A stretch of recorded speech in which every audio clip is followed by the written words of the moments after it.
Good morning, students. So today we are going to study our first chapter of civics. Okay. So the name of our chapter is diversity. What is the name of our chapter? Diversity. What is the meaning of diversity? So when we talk about the term diversity, it means अनेकता, जिसको कहते हैं अनेकता या भिन्नता। ठीक। तो अब इस चैप्टर में पढ़ेंगे कि भिन्नता किस रूप में हमारी कंट्री में है। ठीक है, किस किस टाइप में अनेकता हमारी कंट्री में वास करती है, कहाँ कहाँ हम अनेकता देख सकते हैं। जैसे फॉर एग्जांपल कहते हैं ना कि जो हमारा भारत है वो यूनिटी इन डाइवर्सिटी है, मतलब अनेकता में एकता वाला देश है। कहने का मतलब क्यों कहा जाता है इसको ऐसे, इसलिए कहा जाता है क्योंकि यहाँ पे अनेक धर्म, जाति, समुदाय हैं, इन सब के लोग यहाँ पे रहते हैं ना। ठीक। और उसके बाद भी सब क्या है, हम लोग क्या कहलाते हैं, इंडियन कहलाते हैं। ठीक। बहुत सारी कास्ट के लोग रहते हैं, बहुत सारे रिलीजन के लोग रहते हैं, बहुत सारे लैंग्वेज स्पीक करने वाले लोग रहते हैं, अलग अलग स्टेट्स में रहते हैं, अलग अलग जगहों पे रहते हैं। तो हम क्या है, डाइवर्स हैं। मीन्स अलग अलग तो है, लेकिन उसके बाद भी हम वन है, क्या है, यूनाइट है। वो क्या है, हम बीइंग अ इंडियन हम क्या है, यूनाइटेड है। तो डाइवर्सिटी का मीन्स यही है, अनेकता। ठीक। तो हम देखते हैं वो किस किस किन किन टर्म्स में हमारी कंट्री में विराजमान है। Okay, so now let's begin. The world is very large, it is full of people, but it is an amazing fact that no two people resemble each other in color, physics and nature। अब जैसे कि सबको पता है दुनिया है, दुनिया में ही हमें डाइवर्सिटी देखने को मिलती है। इतनी बड़ी दुनिया है, ठीक है, और इसमें कई तरह के लोग हैं, दुनिया भर के लोग इसमें विद्यमान है। ठीक है, लेकिन सबसे बड़ी बात, जो सबसे अनोखा फैक्ट ये है कि कोई भी दो व्यक्ति किसी आपस में या कलर हो या फिजिक हो या नेचर, इनमें कभी उनमें समानता नहीं होती। मतलब उनका कलर अलग होगा, उनका फिजिक अलग होगा, उनका नेचर अलग होगा, मतलब कोई भी दो व्यक्ति समान नहीं होते हैं। राइट। एवरीवन अपीयर्स डिफरेंट, सभी भिन्न प्रतीत होते हैं। Even in family no two members have same complexion और फिजिक। और इवन हमारी फैमिली में ही देखो, दो लोग कभी भी सेम सेम फिजिकल स्टैंडर्ड्स के या सेम कॉम्प्लेक्शन के कभी भी आपको दो मेंबर्स फैमिली में नहीं मिलेंगे, कोई ना कोई डिफरेंसेस उनमें होंगे। ठीक। Next, these examples prove that there is diversity in every sphere of life on the earth. और ये सारे जो एग्जाम्पल अभी हमने ऊपर डिस्कस किए, इस बात से हमें पता चलता है कि जहाँ जीवन, पृथ्वी में जहाँ भी जीवन संभव है, वहाँ पे क्या है, हमें विभिन्नता, हमें अनेकता देखने को मिलती है। कि कोई हर चीज किसी न किसी चीज से दूसरी, हर चीज किसी दूसरी चीज से हमें अलग लगेगी। कोई भी दो चीजें सेम आइडेंटिकल नहीं होती हैं। ठीक। This diversity is a boon for mankind because tremendous progress was made due to the efforts of different people who had different capabilities। और जो ये डाइवर्सिटी है, अनेकता है, ये एक प्रकार से मानव सभ्यता के लिए क्या है, एक वरदान ही प्रकार है। क्यों वरदान है? क्योंकि देखो, अलग अलग आदमी होते हैं तो उनकी क्षमताएं अलग अलग होती हैं, सब में एक ही गुण तो होते नहीं है। ठीक। कोई जैसे फॉर एग्जांपल किसी को मैथ में इंटरेस्ट होता है, किसी की मैथ बहुत स्ट्रांग होती है, किसी को फिजिक्स में इंटरेस्ट होता है, किसी को साइंस में इंटरेस्ट होता है, किसी को पॉलिटिकल साइंस में इंटरेस्ट होता है। तो अपने अपने इंटरेस्ट होता है। ठीक है। तो और उसी प्रकार अपनी अपनी कैपेबिलिटीज होती हैं। कोई, किसी को बहुत अच्छी आर्टिंग आती है, ठीक है, तो किसी को बहुत अच्छी लैंग्वेज बोलना आता है, किसी को बहुत अच्छी कहानियां फ्रेम करना आता है। तो सबकी अलग अलग कैपेबिलिटीज होती हैं। तो इसी डाइवर्सिटी के कारण यही जो क्या होता है कि ये हमारे हमारे लिए एक वरदान सिद्ध होती है कि अलग अलग व्यक्ति की अलग अलग कैपेबिलिटीज है। तो हमारा जो हर तरह के क्षेत्र में, हर क्षेत्र में क्या होता है, हमारा विकास होता है। ठीक। Next, find out the answer to this question. अब उसी से रिलेटेड आप इन सब क्वेश्चन के आंसर फाइंड करिएगा घर पे अपने। वेयर डू यू लिव, आप कहाँ रहते हैं। ठीक। What is your mother tongue, आपकी मदर टंग क्या है। ठीक। What which religion do you follow, आप किस धर्म को फॉलो करते हैं। Where do you go to worship, आप वर्शिप करने कहाँ जाते हैं, आप पूजा करने कहाँ जाते हैं। ठीक। Which is your favourite festival, आपका फेवरेट फेस्टिवल कौन सा है। What game do you play with your friends. ठीक। अपने दोस्तों के साथ आप क्या गेम खेलते हैं। जब इन सारे क्वेश्चन से आप आंसर फाइंड करोगे, ठीक हो, और दूसरों से कंपेयर करोगे तो आप ये पाओगे कि ये सारी चीजें आपकी किसी से भी मैच नहीं करेंगी। जैसे कि आप सपोज आप इलाहाबाद में रहते हो तो कोई जो दूसरा व्यक्ति होगा वो बाहर कहीं कहीं रहता होगा, तो यहाँ भी देखो डाइवर्सिटी हमें देखने को मिली। मदर टंग आपकी सपोज आपकी हिंदी है तो किसी की इंग्लिश होगी, तो किसी की तमिल होगी, तेलुगु होगी, मतलब दुनिया भर की भाषाएं हैं तो कोई भी किसी की मदर टंग हो सकती है, तो यहाँ भी हमें डाइवर्सिटी देखने को मिलेगी।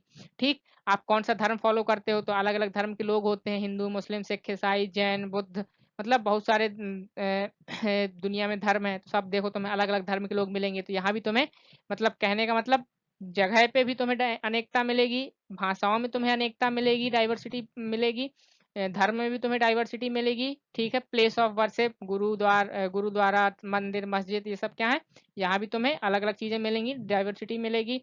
ठीक, फेवरेट फेस्टिवल, किसी का दशहरा होगा, किसी का ईद होगा, किसी का होली होगा, किसी का पोंगल होगा, किसी का ओणम होगा, तो ये यहाँ भी आपको डाइवर्सिटी देखने को मिलेगी। फिर उसी प्रकार आपका जो गेम्स आप पसंद करते हैं उसमें भी आपको डाइवर्सिटी मिलेगी, किसी को फुटबॉल, किसी को क्रिकेट, किसी को कैरम, किसी को चेस, तो हम अपने आसपास ऐसी डाइवर्सिटीज देख सकते हैं, राइट।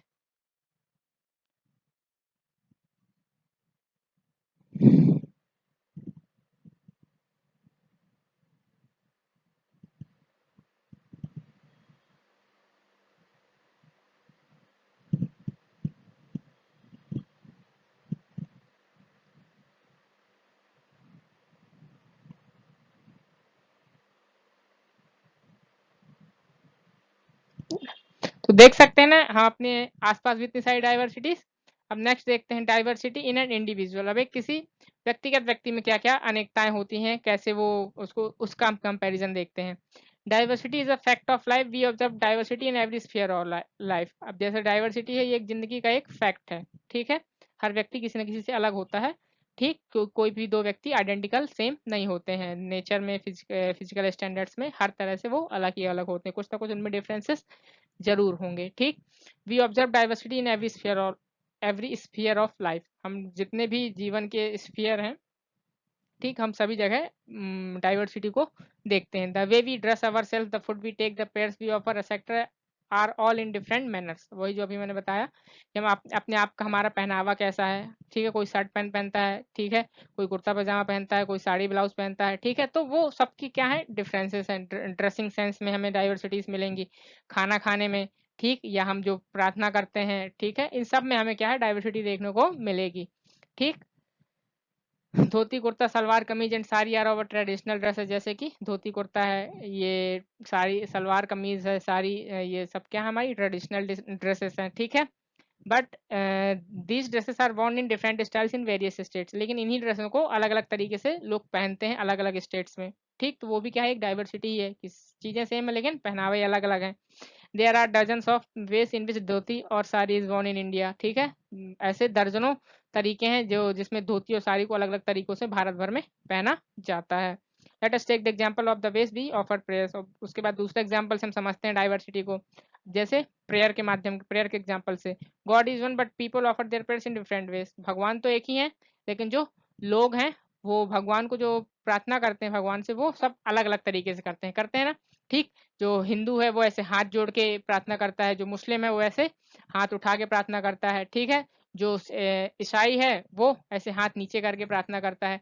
तो सबका अलग अलग तरीका है प्रेयर करने का, लेकिन देखो जो जो भी तरीका भले सबका अलग हो, लेकिन जो मेन एक एम है, हम प्रार्थना किस लिए करते हैं, मन की शांति के लिए, भगवान को धन्यवाद देने के लिए। ठीक, तो और जो सबका मेन एम यही होता है, तो सारी प्रार्थनाओं का चाहे वो ऐसे हो, चाहे वो ऐसे हो, चाहे वो ऐसे हो, किसी भी प्रकार की प्रार्थना हो, लेकिन सबका मेन एम क्या होता है, पीस को ही गेन करना, पीस को गेन करना। ठीक है, तो सबका जो मूल उद्देश्य है वो तो सेम ही होता है, लेकिन बस हमें उनके तरीकों में, हमें उनके ऑफरिंग के तरीकों में हमें डाइवर्सिटी देखने को मिलती है। ठीक,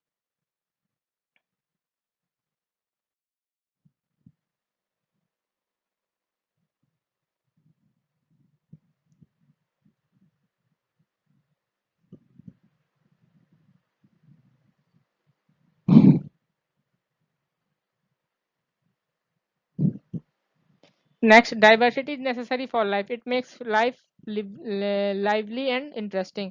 तो जो डाइवर्सिटी वो एक प्रकार से जरूरी भी है, क्यों, क्योंकि इससे जिंदगी जो हमारी है एक जीवंत और थोड़ा सा इंटरेस्टिंग बन जाती है। We can see coordination in society because different people are engaged in different occupation. और इससे क्या होता है, हम सोसाइटी में कोऑर्डिनेशन भी देखेंगे, ठीक है, समतुल्य भी देखेंगे, मतलब एक समानुपात बना रहता है, ठीक है, ठीक है, क्योंकि यदि ये सभी एक ही तरह का काम करने लगेंगे तो मान लो सपोज है सभी इंजीनियर ही बन जाए, तो क्या हमें डॉक्टर की जरूरत नहीं है, क्या हमें ऑटो ड्राइवर की जरूरत नहीं है, क्या हमें शॉपकीपर की जरूरत नहीं है, क्या हमें दूध वाले की जरूरत नहीं है। तो यदि सभी एक काम करने लग जाएंगे तो क्या होगा, सोसाइटी में जो बैलेंस है वो बिगड़ जाएगा। तो इसी कारण से डाइवर्सिटी जरूरी भी है, क्योंकि उससे क्या है, सोसाइटी में एक बैलेंस स्थापित रहता है, ठीक।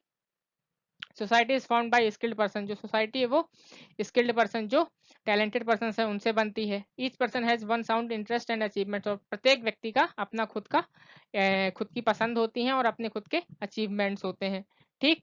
और जो जिस फील्ड में अच्छा है उस फील्ड में अच्छा करता है और अपनी अचीवमेंट्स को पाता है, ठीक।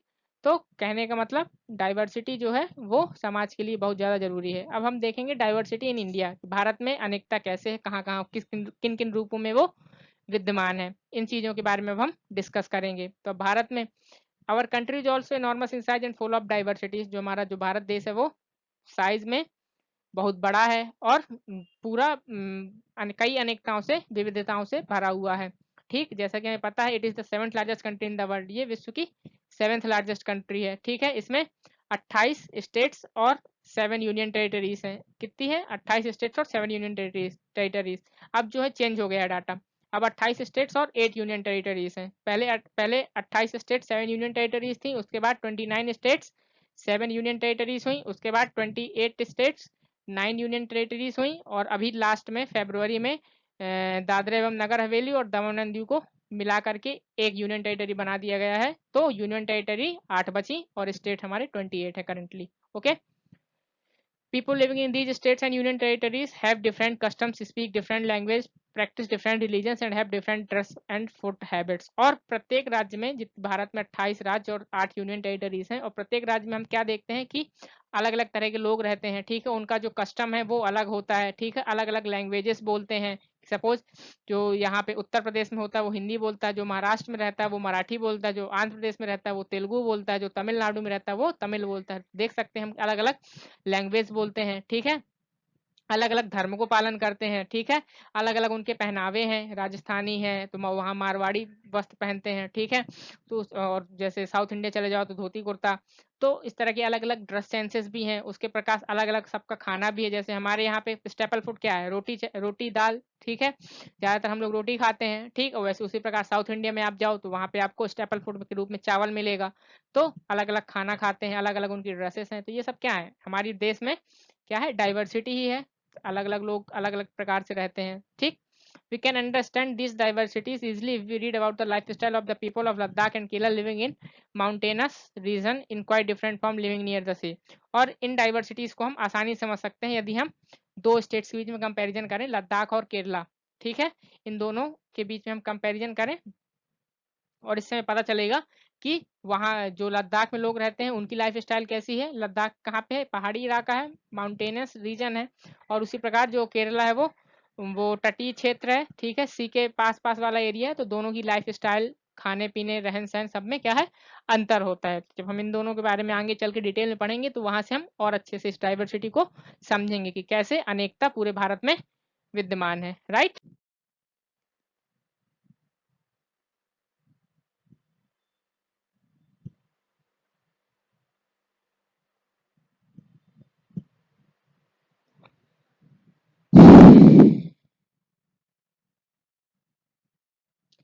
Climate influences occupation and cultural life of people. Clothes, food, cultural, music, dance, and custom, etc. are all affected by climate. The people representing these different ways of life live in amity। अब जैसे जहाँ अलग अलग जगह का अलग अलग climate होता है, ठीक है, उसी प्रकार से क्लाइमेट के अकॉर्डिंग ही क्लाइमेट क्या करता है, बहुत बड़ा रोल प्ले करता है डाइवर्सिटी इसमें। उसी के अकॉर्डिंग जो वहाँ के लोग होते हैं वो अलग अलग ऑक्यूपेशन को फॉलो करते हैं, अलग अलग काम को फॉलो करते हैं। उनकी कल्चरल लाइफ अलग अलग होती है, ठीक है। कपड़े, खाना, कल्चर, म्यूजिक, डांस, जो उनके रीति रिवाज है, ये सब क्या होते हैं, अलग होते हैं। और ये सब जो हमारा क्लाइमेट है, जलवायु है, उससे प्रभावित होते हैं। सपोज जैसे कि एक जो ठंडा इलाका होगा, जम्मू कश्मीर वगैरह, वहाँ पे साल के 12 महीने क्या होती है, ठंड पड़ती है। तो वहाँ के लोग अक्सर मोटे कपड़े, ठंडे कपड़े पहनते हैं, ठंड में जो हम लोग कपड़े पहनते हैं, ठीक। उसी प्रकार यदि हम ले लें कहीं का एरिया ले लें जहाँ पे ठंड नहीं पड़ती है, तो वहाँ पे जब जिस मौसम में ठंड पड़ती है उस समय बस पड़ते हैं, तो दोनों के पहनावे में डिफरेंस आया, दोनों के कल्चर में डिफरेंस आया, दोनों के खाने में डिफरेंस आएगा। ठीक, तो ये सारी चीजें क्लाइमेट से भी अफेक्ट पड़ती हैं। ठीक, we all have common inheritance, common culture, common impressions of the post and a community of interest. The oldest religion in India is Hinduism. अब हमारा जो है, हमारे पास कॉमन इनहेरिटेंस है, कॉमन कल्चर भी है, हमारा हमारा कॉमन इम्प्रेशन भी है, ठीक है, of the past and a community of interest. ठीक है, ये सब क्या है, हमारा कॉमन है। लेकिन जो भारत का सबसे पुराना जो धर्म है वो क्या है, हिंदुज्म है। कहने का मतलब ये कि जो हमारे पूर्वज थे वो कहीं ना कहीं कॉमन थे, जो हमारा कल्चर है वो भी क्या है, कॉमन ही है, हम सनातन धर्म को मानते हैं। ठीक है, हमारे जो इम्प्रेशंस हैं वो भी क्या है, एक जैसे ही हैं। ठीक है, जो हमारे पान के हैं, और हमारा जो एक सामुदायिक इंटरेस्ट है, ठीक, सामुदायिक जो भावना है, पसंद है, वो भी क्या है, एक ही है। जैसे मान लो हिंदू है तो वो सारे हिंदू मंदिर में ही पूजा करते हैं, ठीक है, हाथ जोड़ के प्रार्थना करते हैं। मुस्लिम है तो वो मस्जिद जाते हैं। तो कहने का मतलब एक प्रकार से काफी चीजें कॉमन है। ठीक है, तो और सब उसी उसको पूरी वो कम्युनिटी, ठीक है, उसको कॉमनली फॉलो करती है। अब जैसे जो है, जो भारत का जो सबसे ओल्डेस्ट रिलीजन है, धर्म है, वो कौन सा है, हिंदुज्म है, हिंदू है, सनातन धर्म जिसको कहते हैं। India has also given birth to many religions as Sikhism, Jainism and Buddhism. There are many common beliefs and customs from all these religions. और उसी प्रकार भारत ने सबसे पुराना धर्म तो हिंदू हिंदू हो गया, लेकिन हिंदू धर्म, लेकिन उसके पहले भी उसके बाद भी कई ऐसे धर्म हैं जिनका विकास हुआ है, जैसे सिखिज्म, जैनिज्म, बुद्धिज्म। ठीक है, इन सारे धर्मों का भी भारत में ही विकास हुआ है। ठीक है, और इन सब धर्मों में कई ऐसे रिवाज हैं, कई ऐसे कल्चर हैं, ठीक, कई ऐसे विश्वास हैं जो कॉमन होते हैं, जो मतलब सब एक दूसरे से मेल खाते हैं। ठीक, कि सभी इन धर्मों का जो एक महत्व है, जो मूल उद्देश्य है, वो क्या है, एक ही है।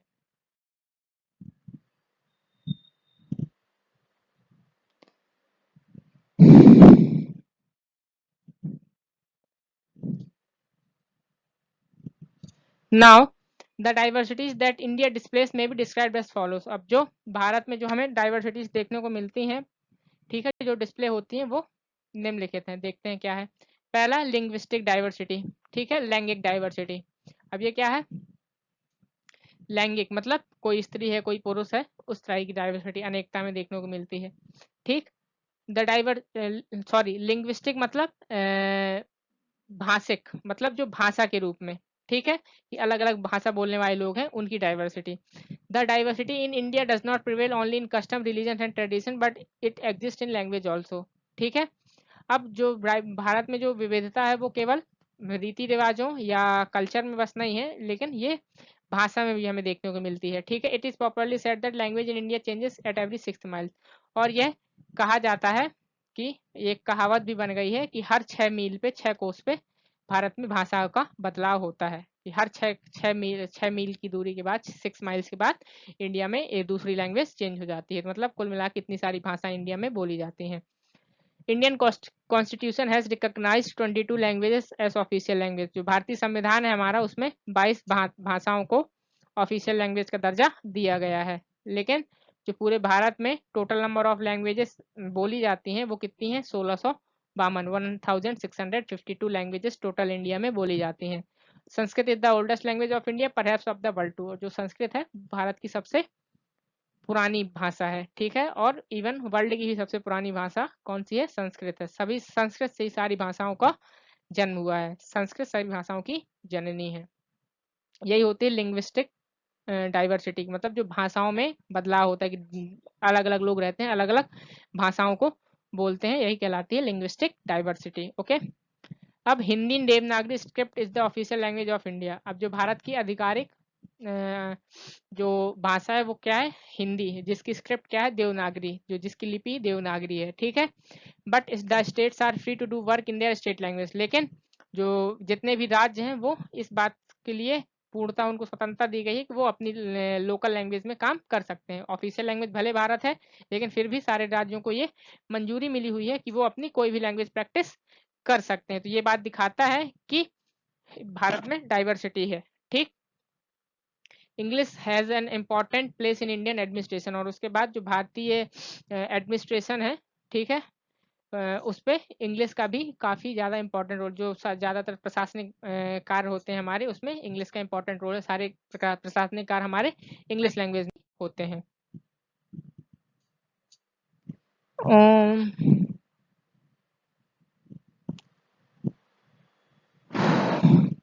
आर्क एंड आर्किटेक्चर अब देखते हैं दूसरा कैसे है। आर्क एंड आर्किटेक्चर में कैसे डाइवर्सिटी है।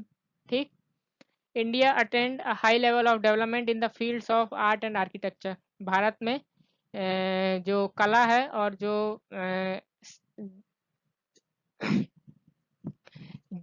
कला और जो ये मॉन्यूमेंट्स वगैरह जो बड़े बड़े बने, इनमें काफ़ी हमने डेवलपमेंट अचीव किया है, काफ़ी हमने प्रोग्रेस अचीव की है। Indian art and culture is basically based on religion. और जो भारतीय आर्ट है, भारतीय कला है, और जो रिवाज है, कल्चर है, संस्कृति है, जो भारतीय कला और संस्कृति है, ये किस पे, धर्म पे बेस्ड है। ठीक है, कि जो हिंदू राजा था उसने मंदिर बनवाए। ठीक है, जो राजा जिस धर्म को फॉलो करता था उसने उस चीज को डेवलप किया। The earliest form of art is Buddhist art which is basically based on the preachings of Lord Buddha. और जो सबसे पुरानी कला है वो क्या है, बुद्धिस्ट आर्ट। जो बौद्ध धर्म की आर्ट है वही है।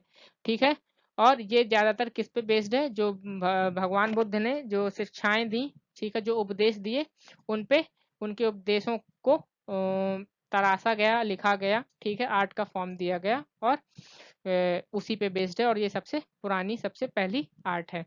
The Mauryan art, the Gupta art, the Mughal architecture are also based on the customs and traditions of that time. उसी प्रकार से जैसे जो मौर्यन आर्ट है, जो मतलब जो जब मौर्यों का राज्य था तो उनके समय पे जो कला का विकास हुआ, ठीक है, तो वो मौर्यन आर्ट कहलाई। फिर जब गुप्त वंश का राज्य था तो उसको उनके समय में जो आर्ट एंड कल्चर डेवलप हुआ तो वो गुप्त आर्ट कहलाया। उसके बाद मुगल आर्किटेक्चर जो था, ठीक, जो मुगलों ने कला का जो विकास करवाया तो मुगल आर्किटेक्चर कराया। ठीक है, ये सब भी किस पे बेस्ड है, कस्टम और ट्रेडिशन पे।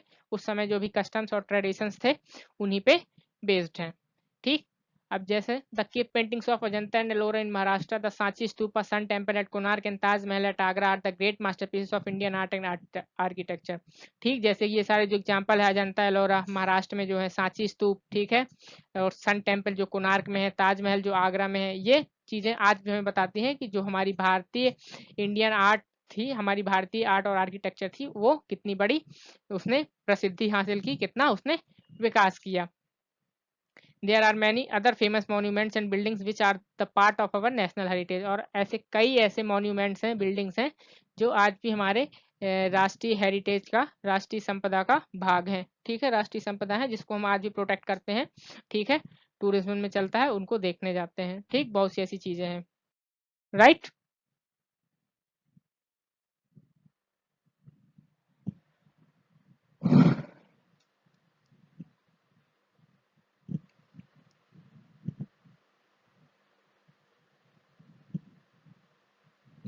Music and dance. अब देखो, म्यूजिक एंड डांस हम देखते हैं उसमें कैसे कैसे डाइवर्सिटीज हैं। Music and dance are important aspects of our culture. ठीक, ये हमारी जो संस्कृति है उसका एक महत्वपूर्ण अंश है, जो म्यूजिक और डांस है। Much like religions and languages there are numerous dance form. जैसे कि अलग अलग धर्म हैं, अलग अलग भाषाएं हैं, उसी प्रकार जो डांस है उसके भी कई रूप हैं। ठीक है, कई तरह के डांस होते हैं, कई तरीके उसके प्रकार हैं। Indian have always adored music.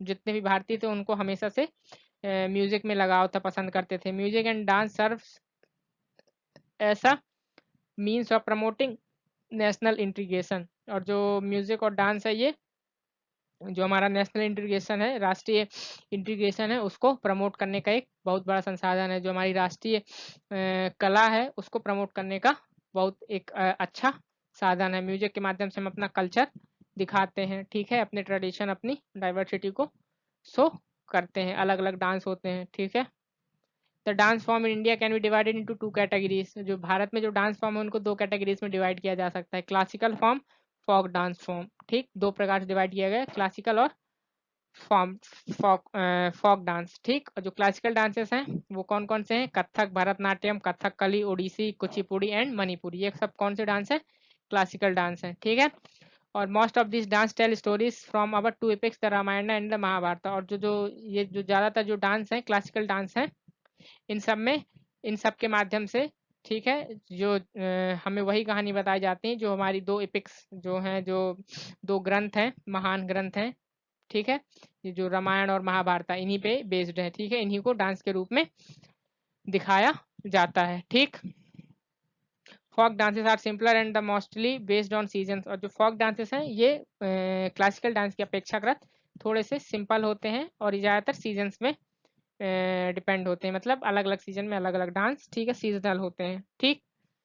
Some of them are bhangra from Punjab, जैसे कि पंजाब में भांगड़ा, असम में बिहू, गरबा फ्रॉम गुजरात, गुजरात का गरबा, ठीक। ये सब क्या है, सीजनल है, जैसे हम देखते हैं गरबा कब होता है, नवरात्रि के समय किया जाता है, ठीक।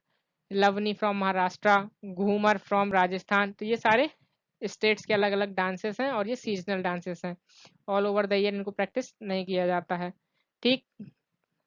Through dance and music people gave expression of their Joy and sufferings, जो डांस और म्यूजिक की सहायता से लोग क्या करते हैं, अपने खुशी और अपनी सफरिंग्स को एक्सप्रेस करते हैं।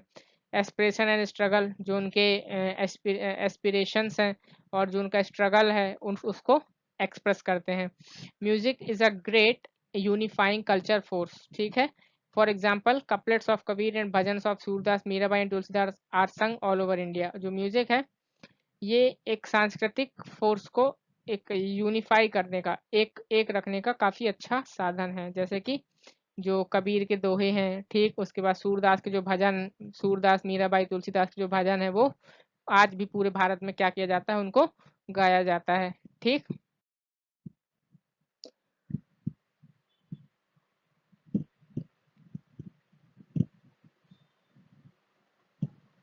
अब खाने में कैसे कैसे डाइवर्सिटीज हैं।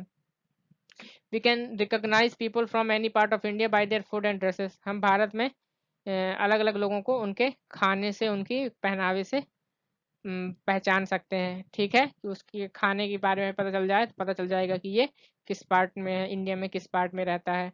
The food grains vegetable fruit grown India vary from one place to another because of the physical and weather conditions of that area.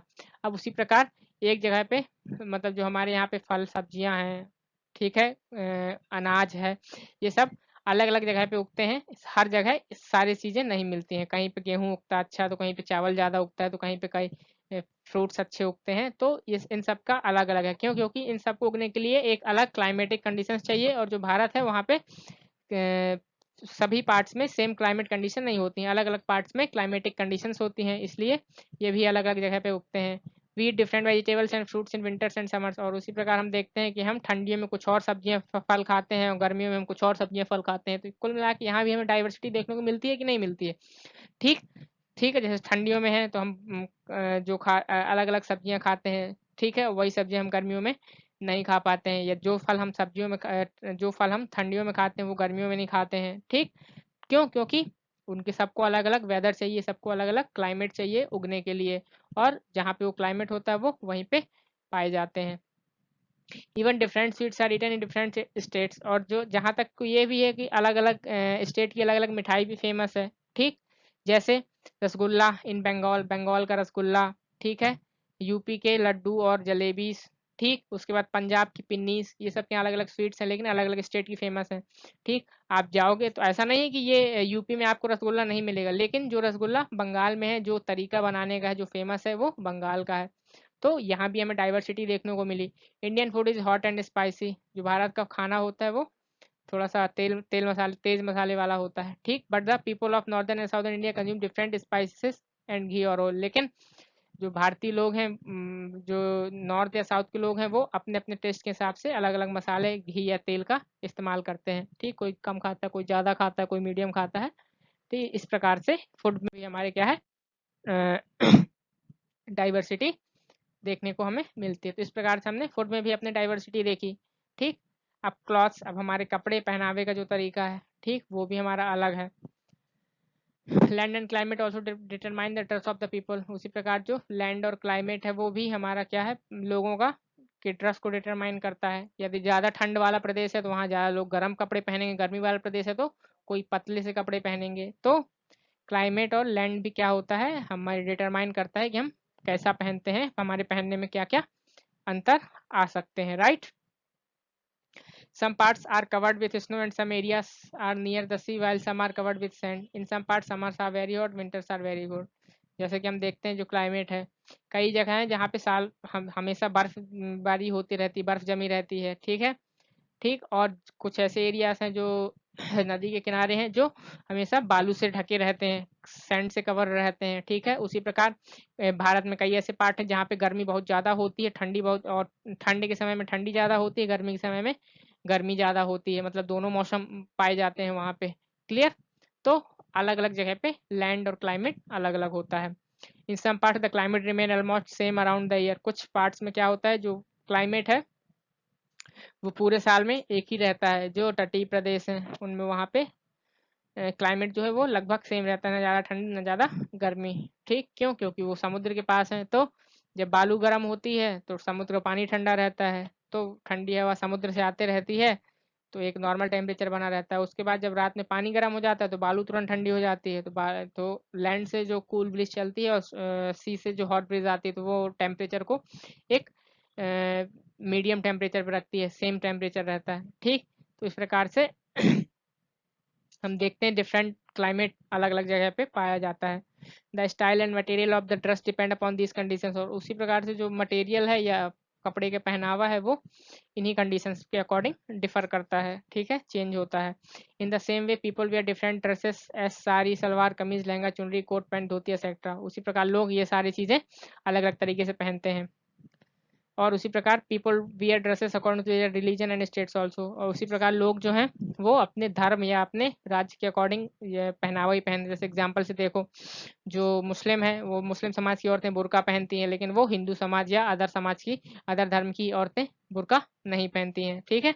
तो क्या सबका अपना अपना ट्रेडिशन, अपना अपना पहनावा, यहाँ हमें इस प्रकार से डाइवर्सिटी देखने को मिलती है, right. Two examples of diversity, Ladakh and Kerala. अब हम लोग क्या करेंगे, लद्दाख और केरला दो स्टेट्स हैं। लद्दाख कहाँ है, नॉर्दर्न स्टेट है, टॉप माउंटेन में, ठीक। उसी प्रकार केरला जो साउदर्न स्टेट्स है, नीचे साउथ में बिल्कुल, ठीक। तो इन दोनों के बीच में कंपैरिजन देखेंगे और इससे डाइवर्सिटी को और अच्छे से समझने का प्रयास करेंगे, right.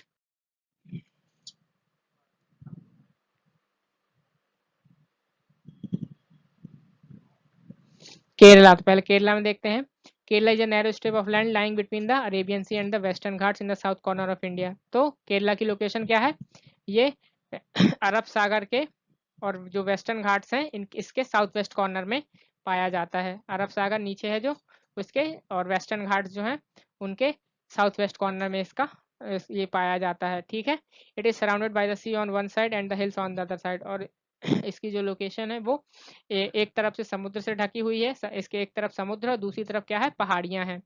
The state is full of coconut trees and beautiful beaches. और इस स्टेट में लंबे लंबे कोकोनट्स के बहुत सारे पेड़ और सुंदर सुंदर बीच पाए जाते हैं। क्यों, समुद्र के किनारे तो बीच तो होंगे ही, और समुद्र के किनारे ही क्या उगते हैं, नारियल उगते हैं। तो यहाँ पे बहुत सारे कोकोनट ऑयल पाए जाते हैं। फिर यहाँ पे फसल देखो क्या क्या उगाई जाती है। तो number of species like black pepper, मतलब काली मिर्च, क्लोव्स, लौंग, कार्डामम, जीरा, ये सब क्या होता है, यहाँ की पहाड़ियों में उगाया जाता है ये सारे मसाले। Kerala is famous for its spices all over the world. और जो केरला है पूरे विश्व में अपने अच्छे मसालों की उपज के लिए प्रसिद्ध है। It attracted people from far and wide for trading. और इसी कारण से यहाँ पे अच्छे मसाले पाए जाते हैं, इसलिए यहाँ पे जो दूर दूर के लोग हैं यहाँ पे व्यापार के कारण यहाँ पे आते हैं, ठीक। उनके आकर्षण का केंद्र ये हमेशा बना रहता है, लोग यहाँ पे व्यापार करने के लिए आते हैं। The Arabs, the Romans and the Jews were the first who came here to trade. जो अरब के प्रदेश से जो लोग आए या रोम से जो लोग आए, वो रोमन्स, और उसके बाद जो ज्यूस, ये सब पहले लोग थे जो यहाँ पे व्यापार के लिए आए। The Portuguese also discovered the sea route to India from Europe when Vasco da Gama landed here. उसी प्रकार क्या हुआ, एक पोर्चुगीज, एक पुर्तगाल से एक उन्होंने भारत आने के लिए यूरोप से एक सी रूट भी डेवलप किया, उसकी भी खोज की। जब यहाँ वास्को डी गामा यहाँ पे भारत आए तो उन्होंने वो यूरोप से आए थे, पुर्तगाल से, तो उन्होंने भारत समुद्री मार्ग से आए थे। तो जब वो भारत पहुंचे तो एक प्रकार से रास्ता भी डेवलप हो गया, तो वो सबसे पहले यहीं पहुंचे थे। As a result of these historical impacts, people followed all the religions as Hinduism, Islam, Jainism, Buddhism, and Christianity. The people of Kerala have considerable ethnic diversity. और उसी प्रकार से क्या हुआ, इन सब कारणों के कारण यहाँ पे कई लोग व्यापार करने आते रहे, तो धीरे धीरे लोग बसे यहाँ पे, अलग अलग धर्म के अलग अलग कास्ट के लोग हमें यहाँ पे आसानी से मिल जाते हैं, जो इन हिंदू हो, चाहे वो इस्लाम हो, जैनिज्म हो, बुद्धिज्म हो या क्रिश्चियनिटी हो, इन सब कास्ट के लोग हमें यहाँ पे मिलेंगे। और इसी इसी प्रकार से जो काफी रूप में जो केरला में विविधता हमें देखने को मिलती है, अलग अलग धर्म के लोग यहाँ पे वास करते हैं, अलग अलग तरह के लोग यहाँ वास करते हैं, right.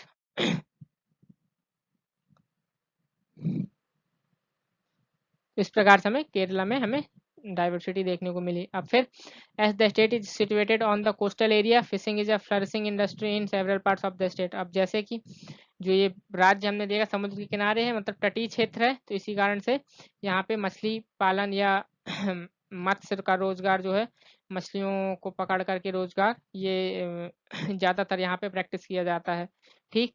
Coir is made out of coconut husk when which is present in abundance, ठीक है। उसके बाद कोकोनट जो हस्क होता है उसके माध्यम से कॉयर बनाया जाता है, जो हर जगह पे नहीं प्राप्त होता है।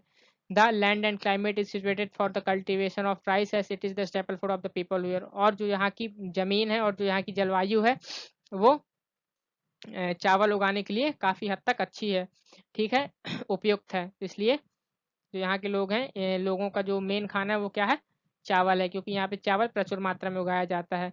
They relish rice with fish and vegetables, वो चावल के साथ क्या खाते हैं, मछली और चावल इनका, या सब्जी के साथ ये चावल को खाते हैं, इनका ये मेन भोजन है, राइट।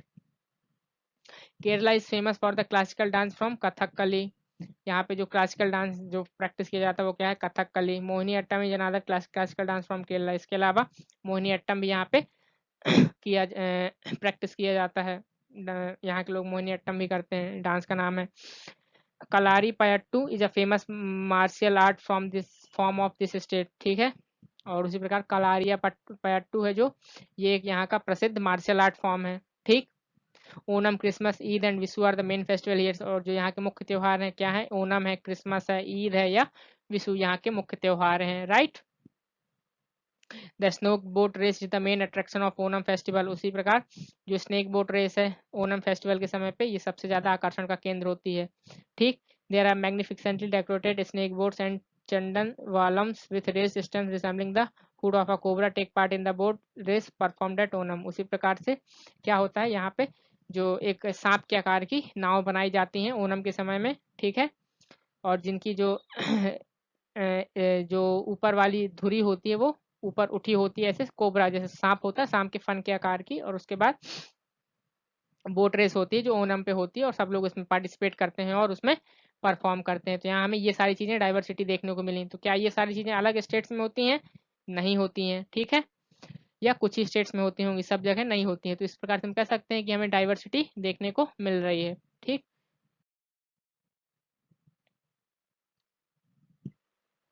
नाउ लद्दाख, अब लद्दाख के बारे में पढ़ेंगे। तो अभी केरला के बारे में हमने पढ़ा जाना, अब लद्दाख के बारे में पढ़ेंगे। Towards the eastern part of Jammu and Kashmir lies Ladakh. अब जम्मू का ये लद्दाख कहाँ पे है, तो जम्मू एंड कश्मीर का जो ईस्टर्न पार्ट है वहाँ पे लद्दाख नाम का क्षेत्र पाया जाता है। It is a cold desert nestled in mountains. ये क्या है, एक ठंडा रेगिस्तान है, ठीक है, जहाँ पे जो पहाड़ों में पाया जाता है। It has two district, Leh and Kargil. यहाँ दो डिस्ट्रिक्ट हैं केवल, लेह और कारगिल, मतलब दो जिले हैं। The region is surrounded by snow covered mountains throughout the year and it does not receive any rainfall. और ये जो रीजन है, ये जो प्रदेश है, ये हमेशा यहाँ पे यहाँ के जो पहाड़ है हमेशा बर्फ से ढके रहते हैं और पूरे साल यहाँ पे कोई बारिश नहीं होती है। ये एक रेगिस्तान है। दोनों में यही हमें अंतर समझ में आ गया। केरला था, वहाँ पे काफी रेनफॉल होती, सी के निकट है, ठीक है, लेकिन यहाँ पे कोई रेनफॉल नहीं होती है, ठीक। यहाँ का क्लाइमेट क्या अत्यधिक ठंडा है, जो केरला का क्लाइमेट है वो ठंडा नहीं है। तो यहीं से हमें डिफरेंसेस देखने को मिला है, डाइवर्सिटी देखने को मिली। So very little agriculture is possible in the region. इसलिए यहाँ पे बहुत कम मात्रा में ही कृषि हो पाती है, बल्कि जो केरला में थी वहाँ पे ज्यादा एग्रीकल्चर हो जाता है। It is a desert landscape, यह एक रेगिस्तान टाइप की भूमि है। People have to depend upon the melting snow for drinking water during the summer season. और जब यहाँ पे गर्मी का सीजन आता है तो लोगों को पानी पीने के लिए किस पे डिपेंड होना होता है, जब जो गर्मी कारण जो बर्फ पिघलती है तो उससे जो पानी बनता है तो लोग उस पर डिपेंड रहते हैं पानी पीने के लिए पूरे सीजन में। गर्मी के सीजन में। Ladakh is a land of high passes and scenic beauty. अब जो लद्दाख है ये कैसा लैंड है, ये बड़ी बड़ी पहाड़ियाँ, वादियाँ और एक अपनी सुंदरता के लिए फेमस है। It is resting point for travellers and traders. और ये जो जो भी ट्रेवलर्स हैं, यात्री हैं या जो व्यापारी हैं, उनके लिए एक रेस्टिंग पॉइंट है। It is always considered a good trade route which carry textile, spices, raw silks and carpets.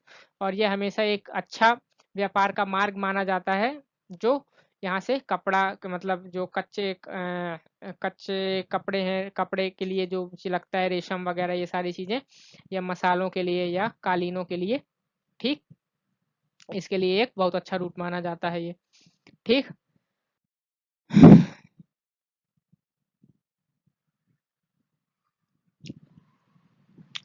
Next, rearing sheep is the basic occupation of the people here.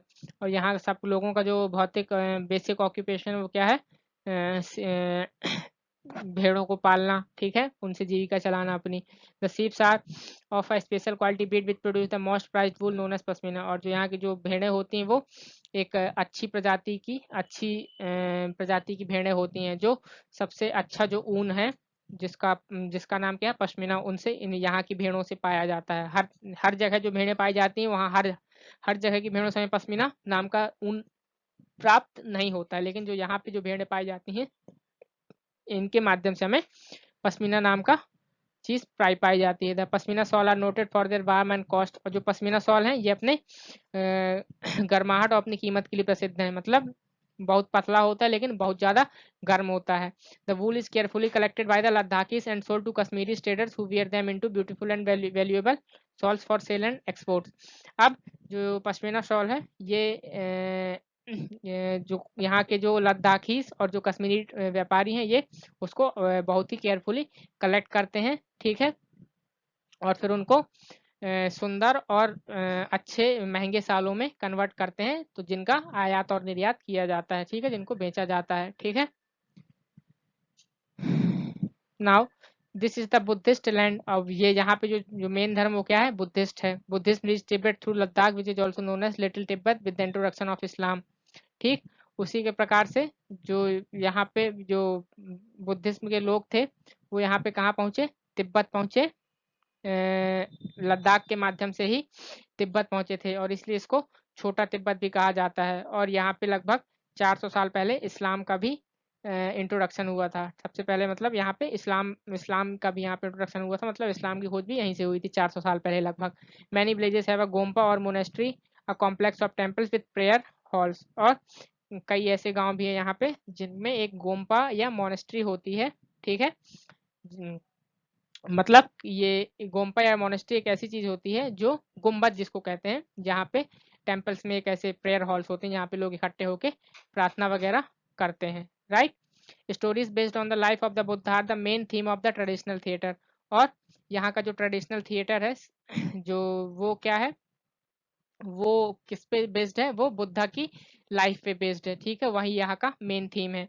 Ladakh is famous for rich literary and oral traditional songs and poems. और यहाँ पे जो पुराने traditional songs और जो कविताएं हैं उसके लिए ये काफ़ी ज़्यादा फेमस है। Drama is an essential part of Ladakhi heritage. और जो यहाँ की लद्दाखी हेरिटेज है, संपदा है, उसका एक जो ड्रामा है वो एक काफ़ी महत्वपूर्ण पार्ट है। The Kesar Saga is the national epic of Tibetans. और उसी प्रकार जो केसर सागा है ये यहाँ के जो तिब्बती ये लोग रहते हैं यहाँ पे, उनका धार्मिक ग्रंथ है, राष्ट्रीय ग्रंथ है उनका, ठीक है। अब नेक्स्ट देखते हैं। तो जब हमने केरला और लद्दाख को पढ़ा, ठीक, जब हमने केरला और लद्दाख को पढ़ा, दोनों में हमने देखा, तो हम जब कंपैरिजन करें तो हम ये पाते हैं कि दोनों में काफ़ी विभिन्नताएं हैं, काफ़ी डाइवर्सिटीज हैं। अब यह जो हमारा लास्ट टॉपिक है, यूनिवर्सिटी इन डाइवर्सिटी, की अनेकता में एकता, कि इतना अनेक होके भी हम एक हैं, वो कैसे, अब ये देखते हैं। Despite prevalent diversity in all aspects of life, there is underlying unity among the people of India, ठीक है, कि भले ही भारत में विभिन्न जो भारत की जीवन यापन है या जीवन पद्धति है उसमें बहुत सारी डाइवर्सिटीज हैं, विविधताएं हैं, लेकिन उसके बाद भी हम क्या हैं, एक हैं, ठीक। कैसे, unity and diversity go hand in hand here. यहाँ पे जो अनेकता और विविधता है वो, एकता और विविधता है वो साथ साथ चलती है। Diversity has proved the source of strength to its people. जो डाइवर्सिटी है, विविधता है, उसने यहाँ के लोगों के लिए एक शक्ति के रूप में, ये हमारे लिए एक शक्ति का संसाधन है। ठीक, इससे हमें अलग अलग कैपेबिलिटीज, अलग अलग टैलेंट मिलता है। ठीक, और the colonial rule of Britishers was opposed by all the Indians from every nook and corner. और उसी के पास जो कॉलोनियल रूल था ब्रिटिशर्स के द्वारा, जो हम पर अपोज किया गया, हम पर जो जबरन लागू किया गया, वो हम सभी इंडियंस ने जोर तौर से उसका विरोध किया। कहने का मतलब, जब ये आज़ादी की पहले की बात हो रही है, ठीक, यदि आप लोगों को समझ में ना आ रहा हो कि आज़ादी के पहले भी तो हमारे यहाँ पे इतनी ही धर्म, इतनी ही जातियाँ थी, और उसको ब्रिटिश ने बहुत कोशिश की तोड़ने की, लेकिन जब हमने आज़ादी के लिए विरोध किया, वो हमने एक होके किया। वो किसी एक धर्म, एक कम्युनिटी या एक इस जगह के लोगों ने नहीं किया, वो पूरे इंडिया के लोगों ने मिलकर किया। तो यही है, डिस्पाइट हम डाइवर्स्ड हैं, ठीक है, लेकिन फिर भी हम क्या हैं, यूनाइटेड हैं। अलग अलग हैं, लेकिन फिर भी हम क्या हैं, यूनाइटेड हैं, एक हैं। Right, all the Indians united with the feeling of oneness to drive away the alien rulers from the country. जितने भी भारतीय थे, उनमें सब में एक होने की शक्ति रही, वो सब एक हुए, और इस बात के लिए एक हुए कि जो हमारे विदेशी, हमारे भारत में, हमारी जमीन पे जो विदेशी आक्रांता हैं, विदेशी शासक हैं, उनको कंट्री से भगाने के लिए। They work together forgetting all the diversities of culture and religion. इन सभी ने, हमने क्या किया, साथ मिलकर काम किया। अपनी जितनी भी हमारी विविधताएं हैं, चाहे वो हमारी सांस्कृतिक रूप में हो या धार्मिक रूप में हो, हम उन सबको भूलकर हमने एक होकर इनका सामना किया। They all followed the dictum of university in diversity. और सभी ने विविधता में एकता का डिक्टम, मतलब जो परचम है, उसको बुलंदी पे ले गए। And achieve their goal by driving the Britishers away from their motherland. और उसके बाद अपना जो गोल था, उसको अचीव किया। और उनका गोल क्या था, अपने जन्मभूमि से, अपनी मातृभूमि से हमने अंग्रेजों को खदेड़ दिया, ब्रिटिशर्स को हमने खदेड़ दिया। Right, the Britishers tried to follow the policy of divide and rule with their full strength, but the feelings of the people never died. जो यहाँ के ब्रिटिशर्स थे, उन्होंने डिवाइड एंड रूल अपनी पूरी जोर शोर से, अपनी पूरी ताकत से उसका प्रयोग किया कि उसको हमें डिवाइड एंड रूल के माध्यम से वो क्या करें, अलग अलग कर सकें। लेकिन हमारी जो फीलिंग्स थी, वो अपने लोगों के लिए एक होने की, वो कभी खत्म नहीं हो पाई। ठीक है, हम डिवाइड नहीं हो पाए। They showed how they could be different and still they are united in the battle against Britishers. ठीक, हमने ये तो दिखाया कि हम अलग अलग तरीकों में अलग हैं, लेकिन यदि हमारे उस पे हमारे भारत पे बात आती है, तो हम सब एक हैं। और ये हमने, जब हमने अंग्रेजों के खिलाफ जंग की, हमने अंग्रेजों के खिलाफ लड़ाई की, उसमें हमने इस चीज को प्रूफ किया है, उस चीज को दिखाया है। राइट, ये है यूनिवर्सिटी इन डाइवर्सिटी, कि हम अनेक होके भी क्या हैं, एक हैं। The phrase university in diversity was brought by Pandit Jawaharlal Nehru in his book the diversity of India, the diversity in India. और उसके बाद जो ये फ्रेज है, यूनिटी इन डाइवर्सिटी, ये पंडित लाल जवाहर नेहरू ने इसको लिखा था। इसको उत्पत्ति पंडित जवाहरलाल नेहरू से हुई थी। और ये हमें कहाँ से मिलता है, जो उन्होंने एक जो किताब लिखी थी अपनी, the diversity in India, Bharat की विविधता, उसी में इन्होंने इस फ्रेज का यूज किया था to describe the country's freedom movement. और इस बुक में उन्होंने जो हमारे भारत में हमने जो आज़ादी के लिए जो हमने आंदोलन किए, जो मूवमेंट चलाया, उसको उन्हें डिस्क्राइब करने के लिए इस फ्रेज का यूज किया था। The national anthem composed bye Tagore is another attempt in expressing of the unity in India. और उसी प्रकार जो हमारा जो नेशनल एंथम है, वो जो टैगोर जी के द्वारा लिखा गया है, वो भी क्या है, हमारी भारत की एकता को दिखाता है। ठीक है, कि हमारे जैसे कि पंजाब, सिंध, गुजरात, मराठा, ये वाली लाइन है। तो मतलब इसमें देखो हमारे अलग अलग स्टेट्स के नाम आते हैं, पंजाब, सिंध, गुजरात, मराठा, द्राविड़, उत्कल, बंगा, विंध्य, हिमाचल, यमुना, गंगा, उत, उत, ये है ना जो हमारा नेशनल एंथम है। तो इसकी जो कुछ लाइंस हैं, ये हमें अलग अलग हमारी डाइवर्सिटीज को तो शो करती हैं, और साथ में हमारी यूनिटी को भी शो करती हैं। ठीक है, तो जब आप नेशनल एंथम को ध्यान से पढ़ोगे, तो इस बात को आप पाओगे कि यूनिवर्सिटी में वो क्या है, डाइवर्सिटी है। ठीक, तो इस तरह से ये हमारा जो चैप्टर है वो खत्म हुआ। Thank you, goodbye. Okay, subscribe and press the bell icon. Channel को सब्सक्राइब करना और बेल आइकन को दबाना मत भूलें। और आपको ये वीडियो कैसी लगी, कमेंट्स में ज़रूर बताएं। और जो भी आपके डाउट्स हों regarding the syllabus, regarding the subjects, regarding the terms, जो आपको समझ में ना आए, वो आप कमेंट्स में आके डिस्कस करें। ठीक है, प्रॉपर नोट्स मेंटेन करें। Thank you. Good bye.